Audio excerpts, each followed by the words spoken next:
Eu leio com vocês o capítulo 1 de João, verso 14.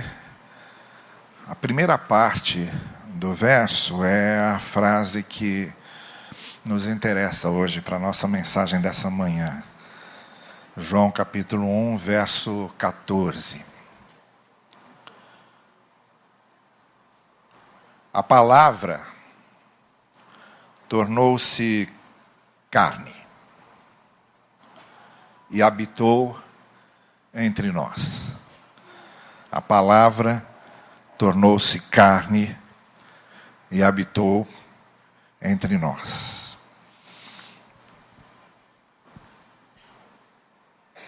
Há muitas maneiras de nós falarmos de Jesus e apresentarmos Jesus. Os 4 evangelhos que nós temos no Novo Testamento são um exemplo disso. Cada autor daqueles evangelhos, ou cada comunidade cristã que o produziu, escolheu uma maneira de apresentar Jesus.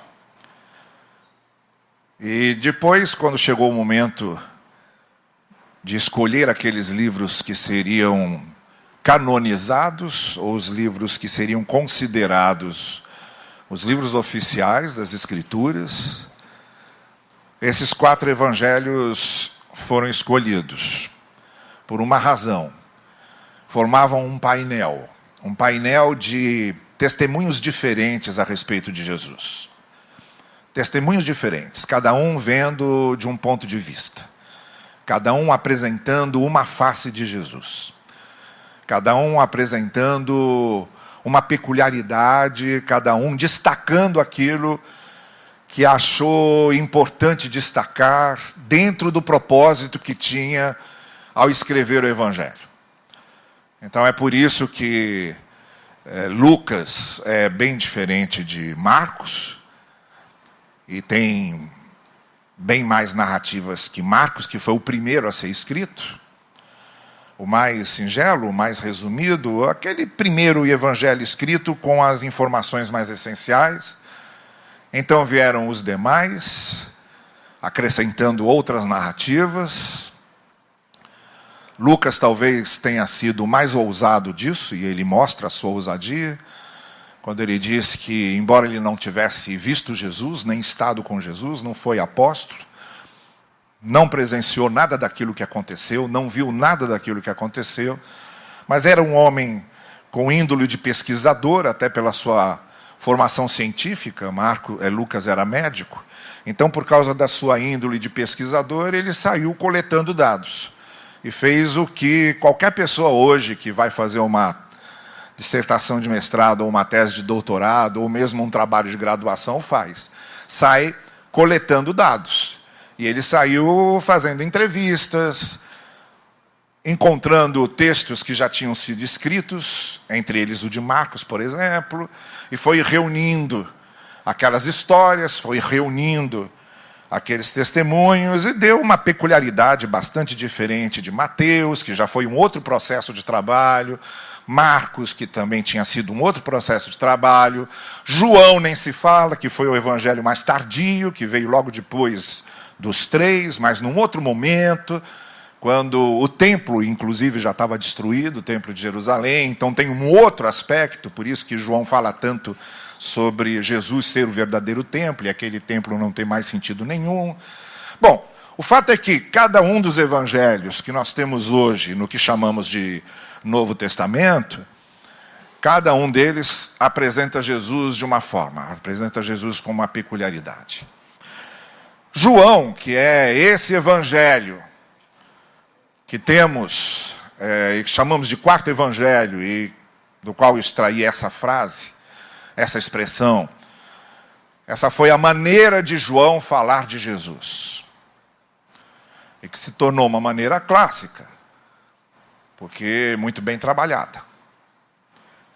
E não é por outro motivo que eu trago aqui essa expressão como base, inclusive, para a nossa campanha de Natal e daquilo que vamos enfatizar aqui nas próximas semanas, nos preparando para essa que, juntamente com a celebração da Semana Santa, a celebração da ressurreição, da morte e da ressurreição de Cristo, são as duas maiores celebrações de toda a cristandade do mundo. Toda a cristandade mundial, na Semana Santa e no Natal, para celebrar o nascimento de Cristo e a sua morte e ressurreição, que acabam se tornando os elementos mais dramáticos, vívidos e pontuais, de forma muito profunda e especial de tudo aquilo que Jesus Cristo veio mostrar. A palavra se fez carne e habitou entre nós. Há 3 termos aí que são importantíssimos nessa frase e que a gente tem que compreender bem para entender o que essa frase está nos dizendo. A palavra logos, palavra. O logos se fez carne. A palavra se fez carne e habitou entre nós. A palavra sarkis, que é a palavra grega para carne, o logos se fez sarkis. O logos se fez carne. E a palavra habitou, esquenosen. O logos se fez sarkis e esquenosen entre nós. O logos se fez sarkis e esquenosen entre nós. A palavra se fez carne e habitou entre nós. Essas 3 palavras usadas por João são importantíssimas e eu quero, nessa primeira consideração da minha mensagem, dar um breve resumo do sentido dessas palavras e de por que foram colocadas aí. Depois eu quero fazer 4 aplicações muito práticas para isso.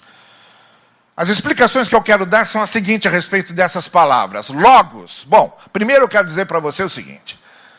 Nenhum texto das Escrituras cai do céu. Aparece de repente. Esses autores sentaram e refletiram muito sobre o que eles iam colocar no pergaminho. Primeiro porque era um processo muito caro.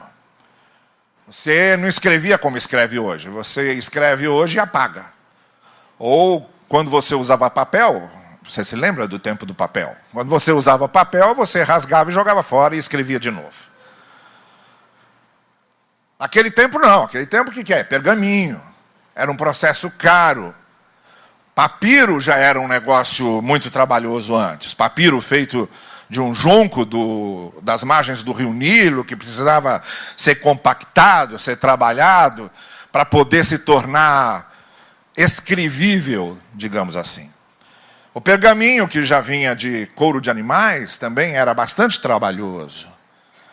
E para você ter um pergaminho para escrever, para registrar alguma coisa, era muito caro.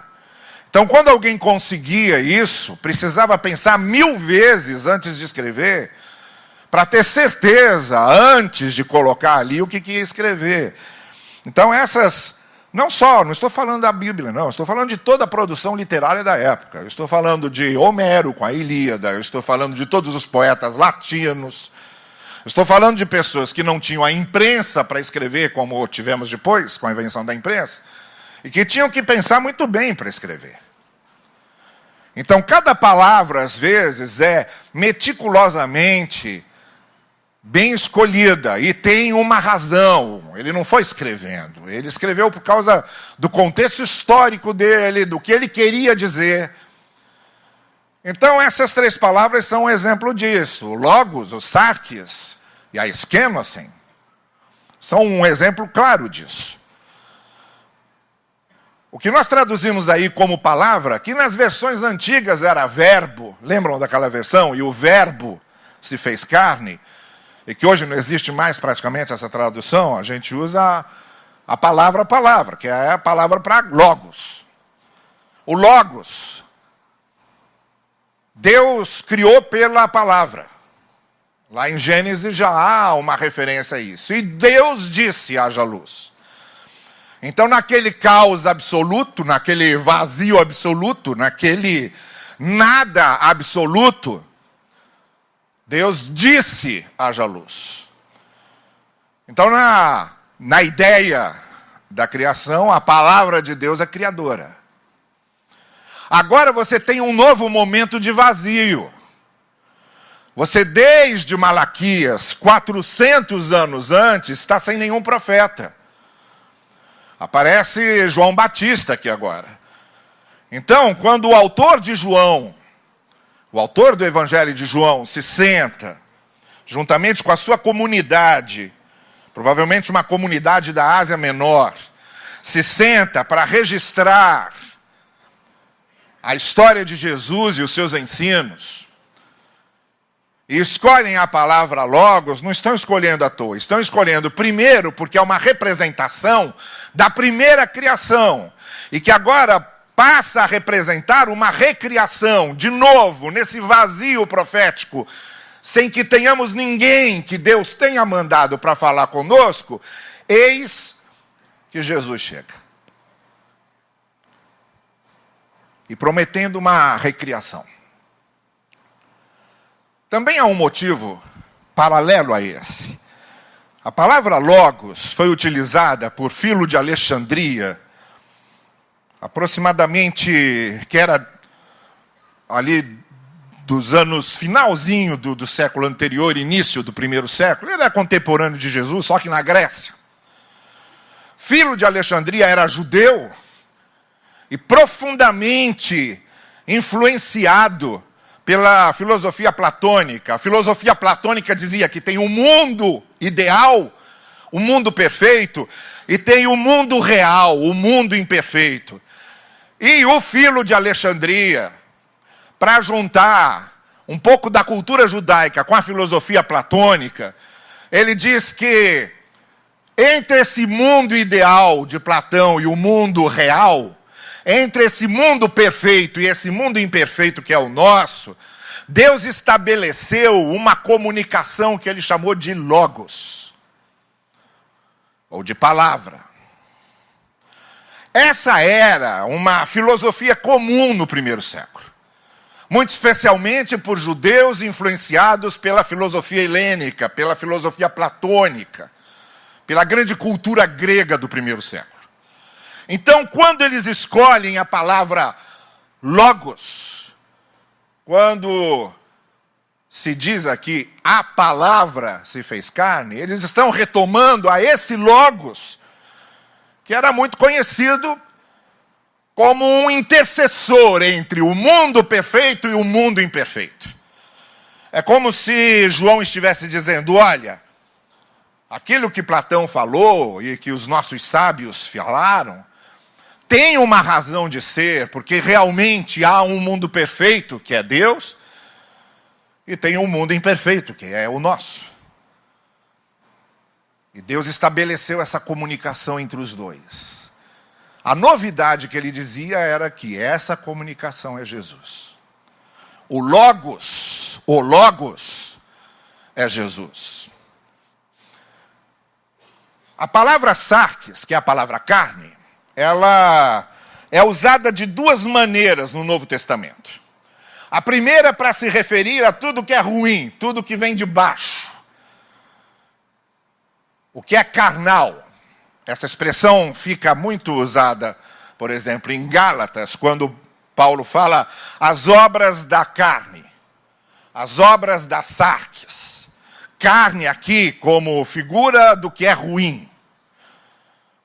Daquilo que não vem de cima, daquilo que vem de baixo. Mas aqui nesse sentido, sarx também tem o sentido de corpo, de carne. Carne, nossa, carne, sangue, células, órgãos humanos. Nós somos carne. E essa nossa carne é que vai perecer e vai virar pó. O que o texto está falando quando usa a palavra sarx já não é mais com o sentido de algo que vem do que é ruim, mas no sentido de algo corporal, algo físico, algo que pode ser tocado, algo de carne e osso. Então o que ele está dizendo é o seguinte: essa palavra que Deus estabelece como intermediação entre o seu mundo e o nosso, se tornou corpo, se tornou carne, se tornou corpo humano. Veio em forma de células, carne, ossos, pele, pelos, cor de olhos, programação genética. Veio assim, como um corpo humano. Essa palavra se fez corpo humano. E aí vem a terceira palavra do grego, que é a palavra eskenosen, que é a palavra habitar, habitou, morou ou viveu entre nós. A parábola também tem uma razão para se usar, porque na cultura judaica e na memória judaica da sua história antiga, o tabernáculo tem uma função especial durante a travessia do povo no deserto. Havia o tabernáculo que eles montavam, desmontavam, montavam, desmontavam, e simbolizava ali a presença de Deus entre eles.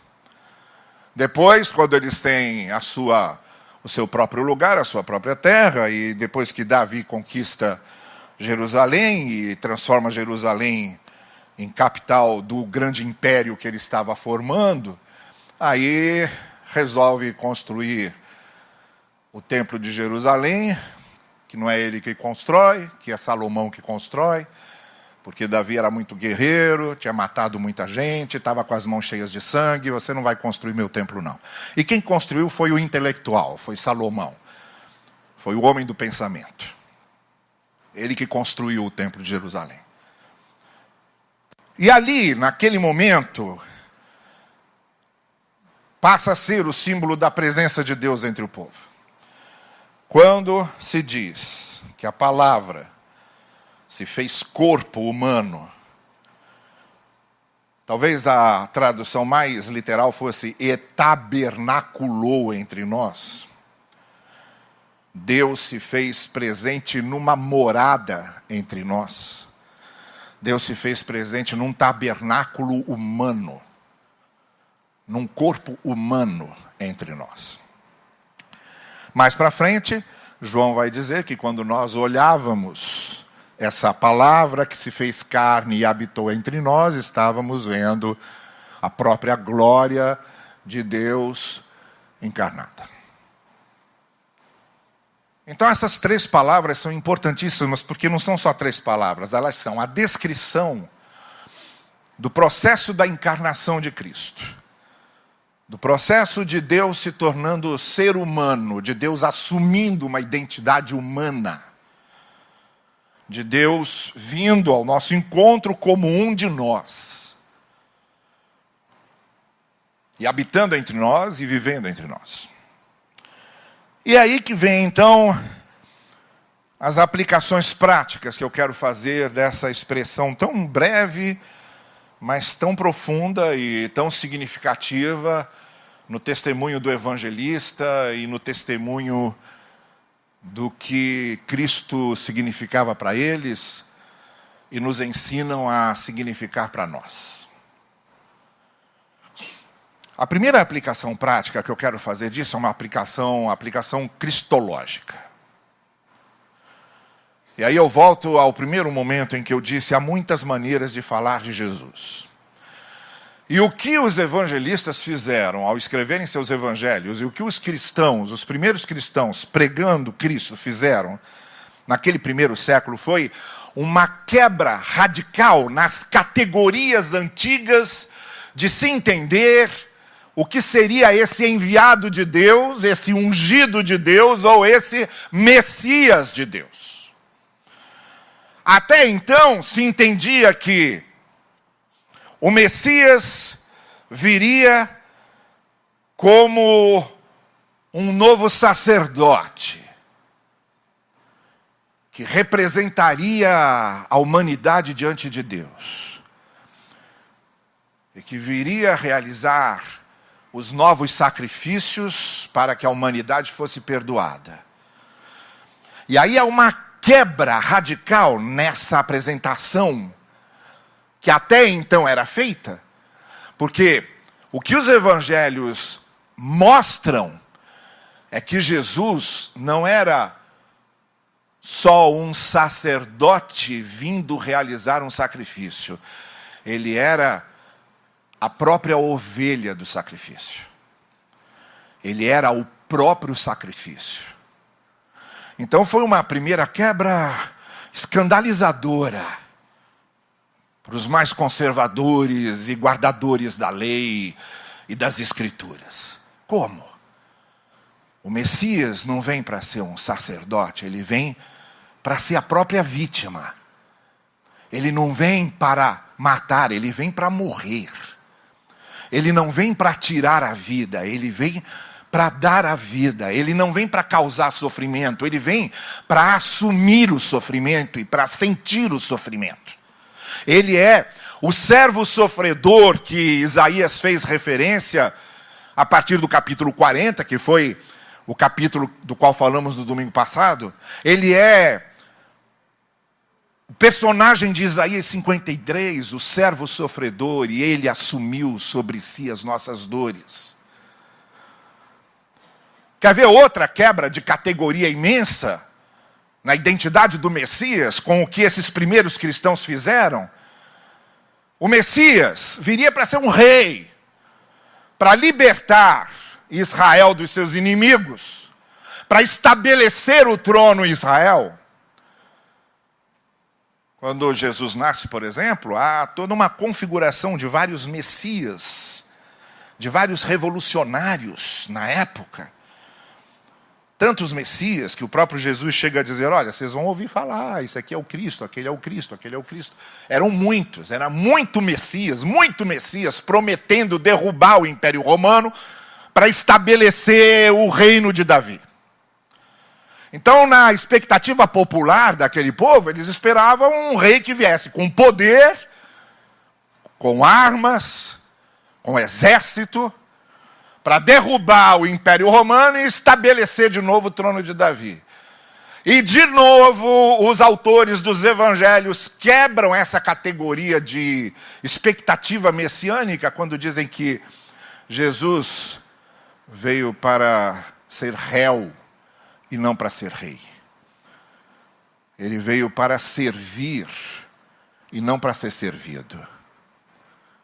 Ele vem como uma pessoa simples, nascida numa manjedoura, no estábulo, vivendo os discípulos, se torna um refugiante, um refugiado, precisa se refugiar com sua família no Egito por causa da matança que Herodes estava promovendo.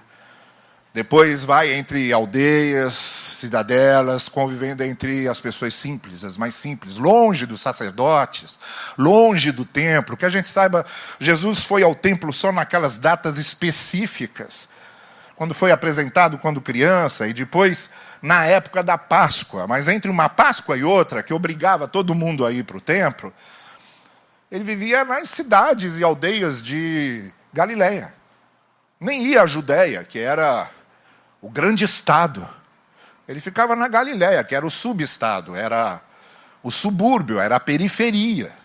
Ele ficava só no subúrbio e na periferia. Ele veio para se identificar com os mais simples, com os doídos, com os que choravam, e não para participar da mesa dos poderosos. Essa foi uma outra categoria na identidade do Messias. Que Messias é esse que vem para ser julgado, morto e crucificado? E a outra categoria que surgiu e que quebra as expectativas anteriores é a da palavra.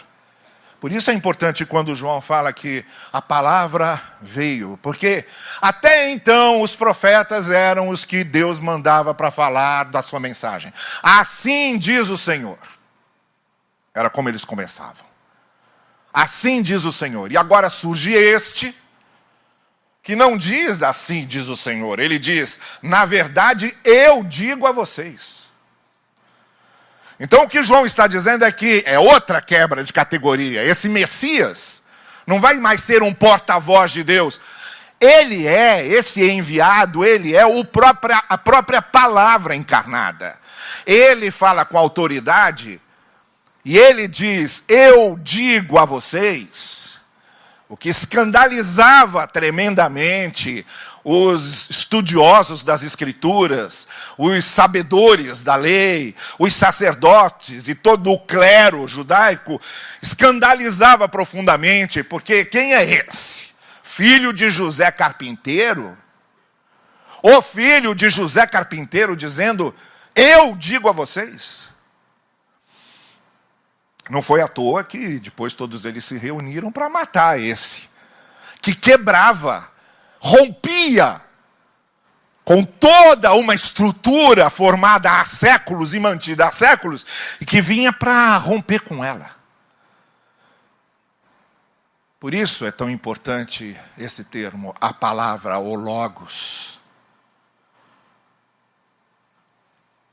Quebrava uma categoria. Então essa é a primeira aplicação prática, cristológica que eu quero fazer. O nosso Cristo, ele se diferenciou tremendamente das expectativas que se criaram a respeito dele, das imagens que se fizeram a respeito dele, das teorias teológicas que se fizeram a respeito dele, das esperanças religiosas que se fizeram a respeito dele. Quando Cristo veio, ele veio quebrando essas categorias todas e escandalizando as pessoas e mostrando, afinal, a que ele vinha. Esse é o Cristo em que cremos. A segunda aplicação prática que eu quero fazer é uma aplicação missionária. Porque, afinal de contas, nós que conhecemos a mensagem do Cristo, temos a missão de proclamá-la. E quando o texto diz que a palavra se fez carne e habitou entre nós, esse texto repete o que o apóstolo Paulo vai dizer também em Filipenses. Quando Paulo diz lá no capítulo 2 de Filipenses, Jesus Cristo é o Senhor? Sim, é o Senhor, mas o que aconteceu antes disso? O que aconteceu antes disso foi que ele saiu do trono dele, esvaziou-se e assumiu a forma humana com todas as condições humanas. O Deus do universo, o Criador de todas as coisas, precisou ser amamentado no seio de sua mãe para sobreviver. Precisou que lhe trocassem as fraldas. Precisou que o agasalhassem para não morrer de frio. E cresceu como um ser humano e conviveu como um ser humano e sentiu dor, e sentiu sono, e sentiu fome, e sentiu sede, porque era um ser humano. E aqui vem a perspectiva missionária. Durante muito tempo, nos séculos 18, 19, por exemplo, você tinha o que a gente chamava de aldeia inglesa, na época que o dono do mundo era a Inglaterra. O que os missionários ingleses faziam era entrar, por exemplo, digamos, num país africano que estava sendo evangelizado. O que eles faziam? Ora, afinal de contas, nós somos ingleses. Formavam a sua aldeia inglesa, montavam a sua escola inglesa, traziam as suas roupas inglesas e pegavam o nativo, levavam para dentro da escola inglesa para ensinar a língua inglesa, botar a roupa inglesa, passar a cultura inglesa. Então eles primeiro transformavam o nativo num inglês, para depois ler a Bíblia em inglês, ouvir a pregação em inglês. E aí surge um batista sapateiro. Os embaixadores do rei da nossa igreja conhecem bem. Surge esse batista sapateiro que vivia de fazer sapatos. E abriu um mapa mundi na sua frente e disse, não pode ser isso. E começou a dizer, olha, fazer missões É o missionário aprender a língua do povo para o qual ele vai, para falar na língua deles. Fazer missões é traduzir a Bíblia para a língua da pessoa, para que a pessoa leia na sua língua e ouça a palavra de Deus na sua língua. Fazer missões é levar Cristo para dentro da cultura da pessoa, não transformar a pessoa num estrangeiro, mas para que ela viva o Evangelho e viva Cristo dentro da sua cultura. Como bem fazem as igrejas africanas hoje. Quando a gente assiste um culto de uma igreja africana, sai de lá assim, impressionado como eles conseguem casar o louvor com as suas expressões mais culturais e culticas e populares. E aí mudou. William Carey, esse batista sapateiro, mudou a compreensão de missões, criou a teoria das missões transculturais. E hoje, quando nós mandamos um missionário, ele aprende a falar a língua, ele se acultura primeiro.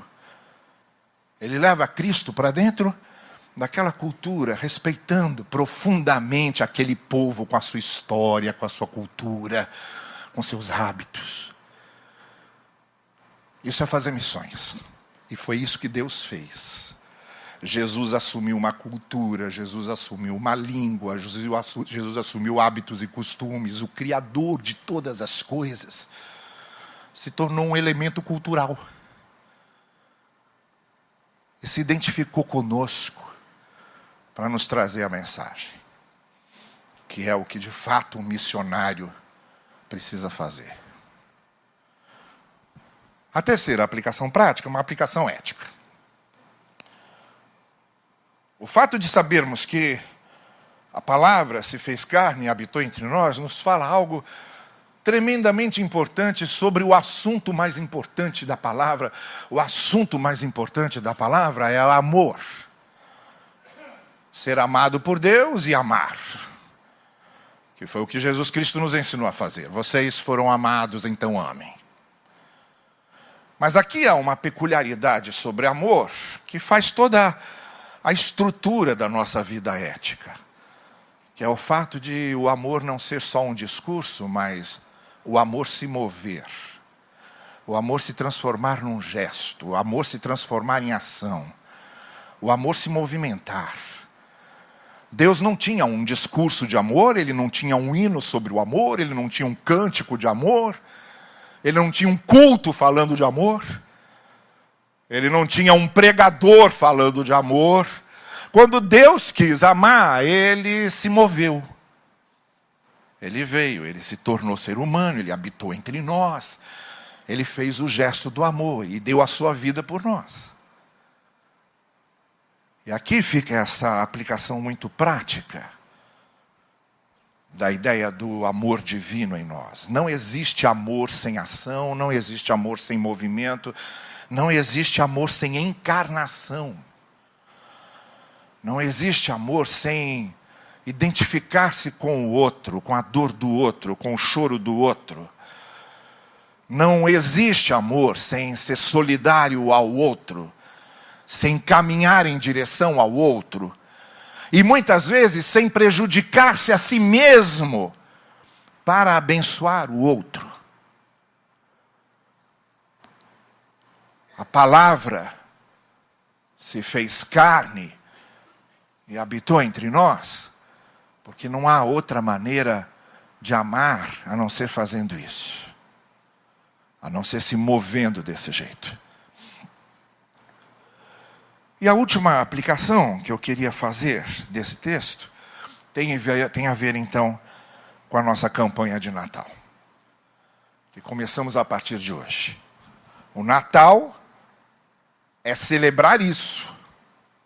O que é que nós celebramos no Natal? Nós celebramos o nascimento de Cristo. Ora, o que é o nascimento de Cristo? O nascimento de Cristo é a palavra se fez carne e habitou entre nós.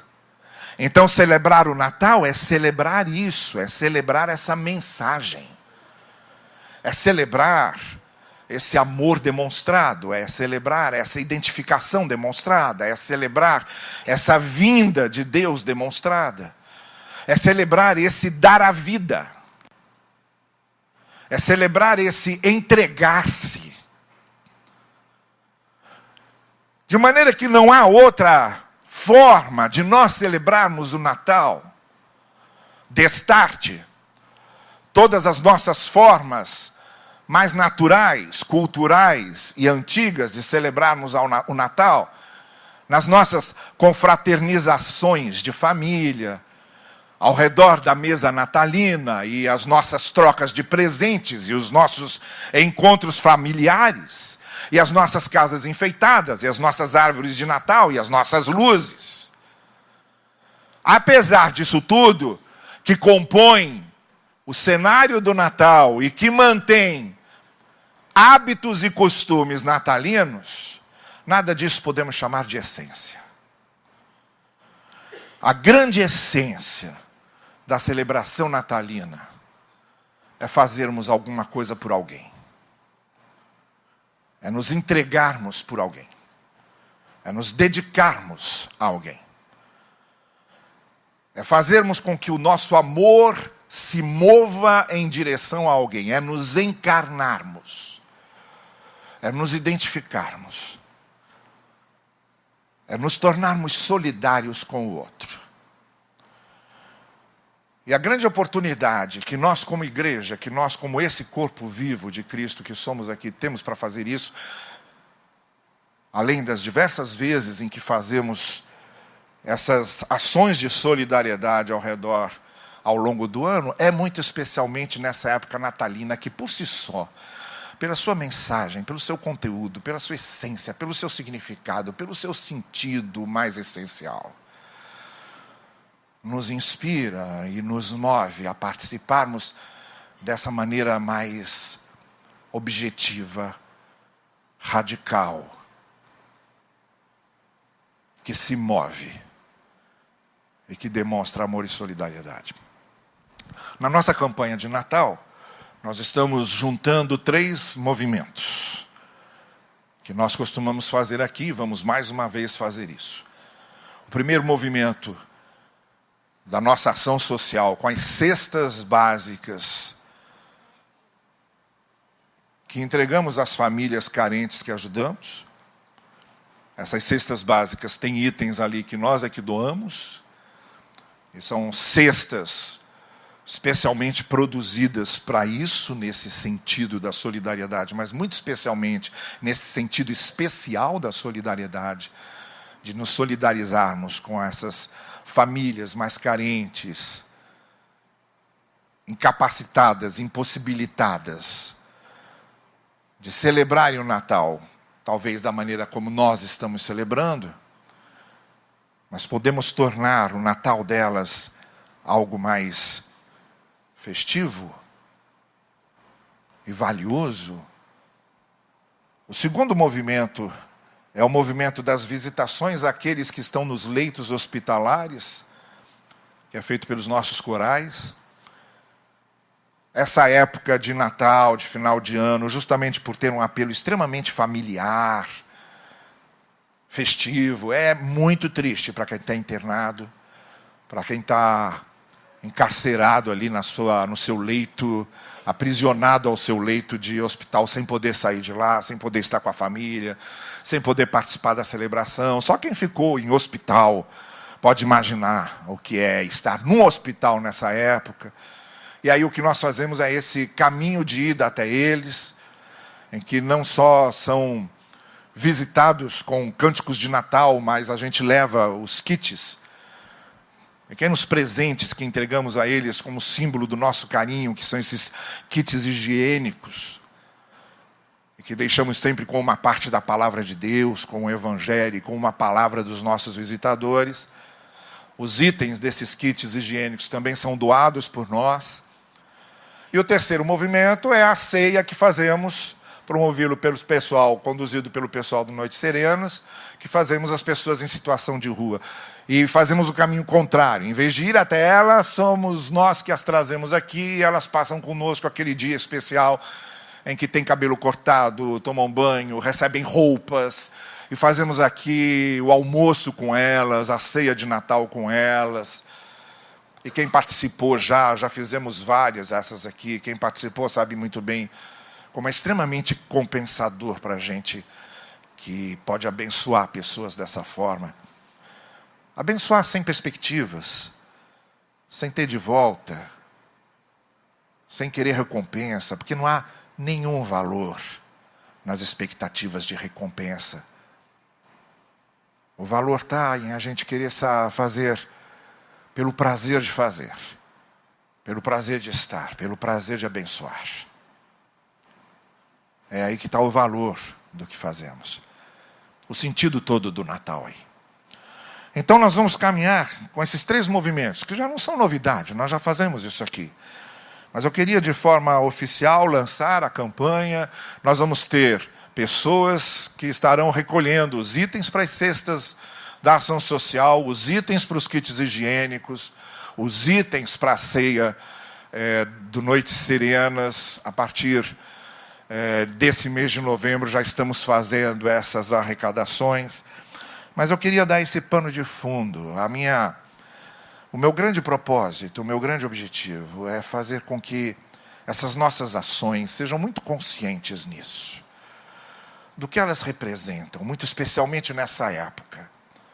E muito especialmente do que tem a ver com essa ação de Deus vindo a nós, encarnado, feito carne, para dar a sua vida por nós.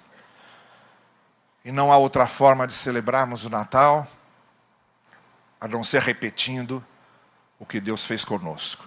Ele veio, deu a sua vida, se entregou a nós, nos amou e nos deu essa missão de também entregarmos a vida, nos identificarmos com o outro, irmos na direção do outro e sermos uma bênção para o outro.